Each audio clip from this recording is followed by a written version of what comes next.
नमस्कार साथियों, मैं विशाल सारस्वत आप सभी का स्वागत करता हूं आपके अपने प्लेटफॉर्म FW फ्यूचर वे एकेडमी पर। आज की क्लास में हम जानेंगे भारतीय आंदोलनकारियों के द्वारा लगाए गए प्रमुख नारों के बारे में। जानेंगे इस क्लास में जानेंगे कि कौन सा नारा किस व्यक्ति ने कहा है। तो आइए शुरुआत करते हैं। सबसे पहले बात करेंगे करो या मरो। यह नारा किसने दिया था? तो यह नारा दिया था महात्मा गांधी जी ने। किसने दिया था? महात्मा गांधी जी ने दिया था। ठीक है। अवसर की बात करें, किस मौके के दौरान इन्होंने ये नारा दिया था? तो भारत छोड़ो आंदोलन के दौरान यह नारा इन्होंने दिया था। उद्देश्य की बात करें तो भारत को पूर्णतः स्वतंत्र कराना इस आंदोलन का उद्देश्य था। भारत को पूर्णतः स्वतंत्र कराना इस आंदोलन का उद्देश्य था। ठीक है। करो या मरो नारा किसने दिया था? महात्मा गांधी जी ने दिया था। किसने दिया था? महात्मा गांधी जी ने दिया था। बात करेंगे आगे। तुम मुझे खून दो, मैं तुम्हें आजादी दूंगा। तुम मुझे खून दो, मैं तुम्हें आजादी दूंगा। यह किसके द्वारा कहा गया है? तो यह नेताजी सुभाष चंद्र बोस के द्वारा कहा गया है। किसके द्वारा कहा गया है? नेताजी सुभाष चंद्र बोस के द्वारा कहा गया है। कब कहा था इन्होंने? 1944 में इन्होंने ये कहा था। ठीक है। किस स्थान पर इन्होंने कहा था? तो बर्मा, जिसे आज के समय में म्यांमार के नाम से जानते हैं, वहां पर हुई एक सभा में इन्होंने यह कहा था। ठीक है। आजाद हिंद फौज क्या थी? आजाद हिंद फौज को प्रेरित करने के लिए इन्होंने यह नारा दिया था। ठीक है। आजाद हिंद फौज को प्रेरित करने के लिए, मोटिवेट करने के लिए इन्होंने यह नारा दिया था। कौन सा? तुम मुझे खून दो, मैं तुम्हें आजादी दूंगा। किसके द्वारा कहा गया है? नेताजी सुभाष चंद्र बोस के द्वारा कहा गया है। बात करें आगे, दिल्ली चलो। क्या है? दिल्ली चलो। यह भी किसके द्वारा कहा गया है? यह भी नेताजी सुभाष चंद्र बोस के द्वारा दिया गया एक नारा है। 1943-44 के दशक में यह नारा इन्होंने दिया था। ठीक है। ठीक है। आजाद हिंद फौज के अभियान के दौरान ये नारा इन्होंने दिया था। ठीक है। दिल्ली चलो, तुम मुझे खून दो, मैं तुम्हें आजादी दूंगा। ये दोनों नारे किससे सम्मिलित हैं? किसके द्वारा दिए गए थे? आजाद हिंद फौज के दौरान ही दिए गए थे। लक्ष्य क्या था इस नारे का? दिल्ली पहुंचकर अंग्रेजी शासन का खात्मा करना या अंग्रेजी शासन को खत्म करना। दिल्ली पहुंचकर अंग्रेजी शासन को खत्म करना। ठीक है। दिल्ली चलो किसने कहा था? नेताजी सुभाष चंद्र बोस ने कहा था। आगे बात करें, जय हिंद। क्या है? जय हिंद। यह किसके द्वारा दिया गया है? तो यह भी नेताजी सुभाष चंद्र बोस के द्वारा दिया गया एक नारा है। किसके द्वारा दिया गया है? नेताजी सुभाष चंद्र बोस के द्वारा दिया गया एक नारा है। ठीक है। 1941 से 43 के दशक में यह कहा गया था।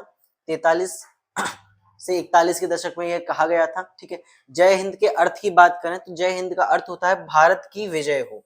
क्या है? भारत की विजय हो। जय हिंद का अर्थ क्या होता है? भारत की विजय हो। किसके द्वारा कहा गया है जय हिंद? नेताजी सुभाष चंद्र बोस के द्वारा कहा गया है। आगे बात करेंगे। आगे है जय जवान जय किसान। क्या है? जय जवान जय किसान। यह किसके द्वारा कहा गया है? तो यह लाल बहादुर शास्त्री जी के द्वारा कहा गया है। किसके द्वारा कहा गया है? लाल बहादुर शास्त्री जी के द्वारा कहा गया है। वर्ष की बात करें तो 1965 में इन्होंने यह कहा था। ठीक है। 1965 में इन्होंने यह कहा था। भारत पाकिस्तान युद्ध के दौरान और देश में खाद्य संकट था। ठीक है। उस वजह से इन्होंने यह एक मोटिवेट नारा दिया था। उद्देश्य की बात करें तो जवानों का मनोबल बढ़ाना। ठीक है।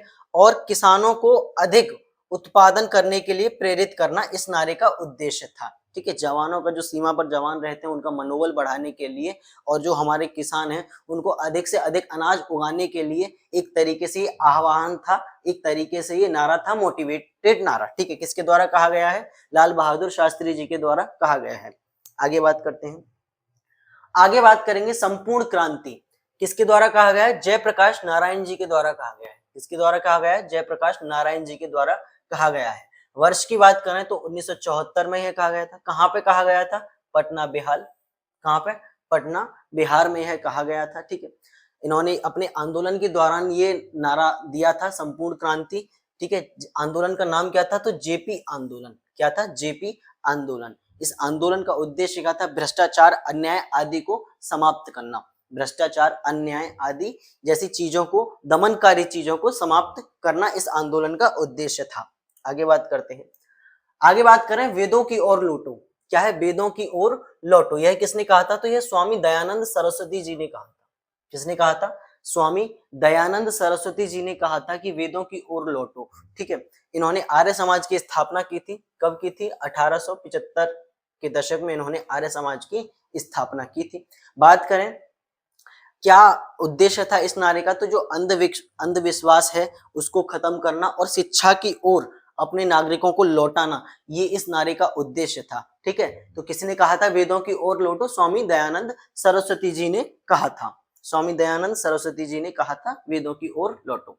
आगे बात करेंगे, इंकलाब जिंदाबाद। क्या है? इंकलाब जिंदाबाद। यह किसके द्वारा कहा गया है? तो यह भगत सिंह के द्वारा कहा गया एक नारा है। ठीक है, वर्ष की बात करें तो 1929 में इन्होंने यह कहा था। ठीक है, कहां पे कहा था? तो केंद्रीय विधानसभा दिल्ली में यह नारा इन्होंने दिया था कि इंकलाब जिंदाबाद। क्या है? इंकलाब जिंदाबाद। ठीक है, इंकलाब जिंदाबाद का अर्थ क्या है? कि क्रांति अमर रहे। क्या है? क्रांति अमर रहे। ठीक है, इसका लक्ष्य था ब्रिटिश शासन के विरुद्ध क्रांतिकारियों के विचारों को फैलाना। ब्रिटिश शासन के विरुद्ध क्रांतिकारी विचारों को फैलाना इस नारे का उद्देश्य था। इन्होंने एक बहुत अच्छी किताब भी लिखी थी कि मैं नास्तिक हूं। किताब याद रखेंगे, एक पुस्तक इन्होंने लिखी थी।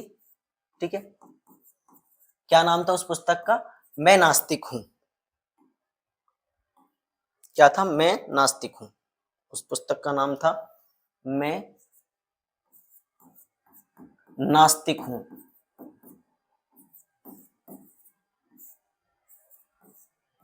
ठीक है, क्या था? मैं नास्तिक हूं। इन्होंने एक पुस्तक लिखी थी, तो पुस्तक को भी याद रखेंगे। ठीक है, इंकलाब जिंदाबाद किसने कहा था? भगत सिंह जी ने कहा था। आगे बात करेंगे, साम्राज्यवाद का नाश हो। साम्राज्यवाद का नाश हो, यह किसने कहा था? तो यह भगत सिंह और उनके साथ क्रांतिकारियों ने यह नारा दिया था। किसने? भगत सिंह और उनके साथ की क्रांतिकारी लोगों ने यह नारा दिया था। इस चीज को भी आप याद रखेंगे। आगे बात करते हैं। आगे बात करें, जय जगत। क्या है? जय जगत। यह किसके द्वारा कहा गया है? तो यह विनोबा भावे जी के द्वारा कहा गया है। विनोबा भावे जी के द्वारा कहा गया है। ठीक है, किसके द्वारा कहा गया है? विनोबा भावे जी के द्वारा कहा गया है। जय जगत के अर्थ की बात करें तो जय जगत का अर्थ है संपूर्ण विश्व की विजय हो। क्या है? संपूर्ण विश्व की विजय हो। जय जगत का अर्थ क्या है? संपूर्ण विजय की, संपूर्ण विश्व की विजय हो। यह नारा किसके द्वारा दिया गया था? तो यह नारा विनोबा भावे जी के द्वारा दिया गया था। ठीक है, विश्व शांति और भाईचारे का एक संदेश है ये नारा। ठीक है जी, विश्व शांति और भाईचारे का एक प्रकार से संदेश भी है ये नारा। ठीक है, 1950 के दशक में यह कहा गया था। अगर वर्ष की बात करें तो 1950 के दशक में यह नारा कहा गया था, जय जगत। किस आगे बात करते हैं।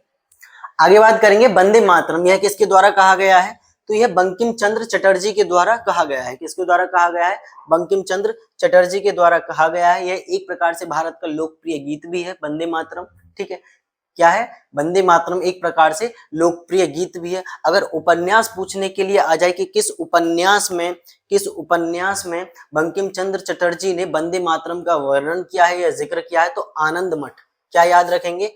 आनंद मठ। ठीक है, इस उपन्यास को याद रखेंगे, आनंद मठ में इन्होंने इसका जिक्र किया है।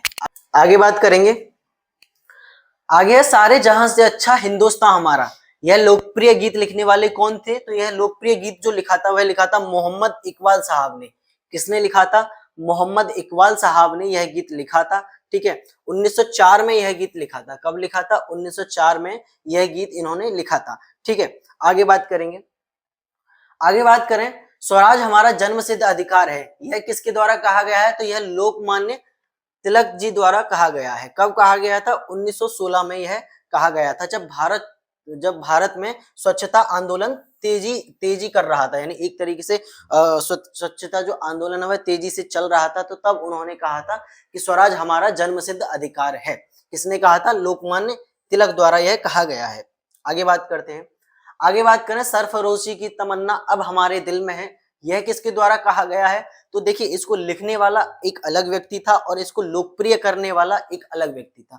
जो लिखने वाले व्यक्ति थे वह थे बिस्मिल अजीमाबादी। कौन थे? बिस्मिल अजीमाबादी। और जिन्होंने इसको लोकप्रिय किया है वह कौन थे? राम प्रसाद बिस्मिल थे। कौन थे? राम प्रसाद बिस्मिल थे। ठीक है, वर्ष की बात करें कब लिखा था? तो 1921 में यह लगभग मैं बताया लिखा गया था। ठीक है, 1921 में लगभग में ये लिखा गया है। सरफरोशी की तमन्ना अब हमारे दिल में है। इसको अधिकतर लोकप्रिय पूछने के लिए आता है कि यह किसने लोकप्रिय किया था, तो राम प्रसाद बिस्मिल द्वारा यह लोकप्रिय गीत है एक तरीके से। आगे बात करते हैं, पूर्ण स्वराज। पूर्ण स्वराज एक तरीके से एक आह्वान था। कब कहा गया था? तो यह जवाहरलाल नेहरू द्वारा 1929 में लाहौर अधिवेशन के द्वारा यह कहा गया था। ठीक है, 1929 में लाहौर अधिवेशन के द्वारा यह कहा गया था। किसके द्वारा? पंडित जवाहरलाल नेहरू द्वारा। ठीक है, इसके बाद 26 जनवरी 1930 को 26 जनवरी 1930 को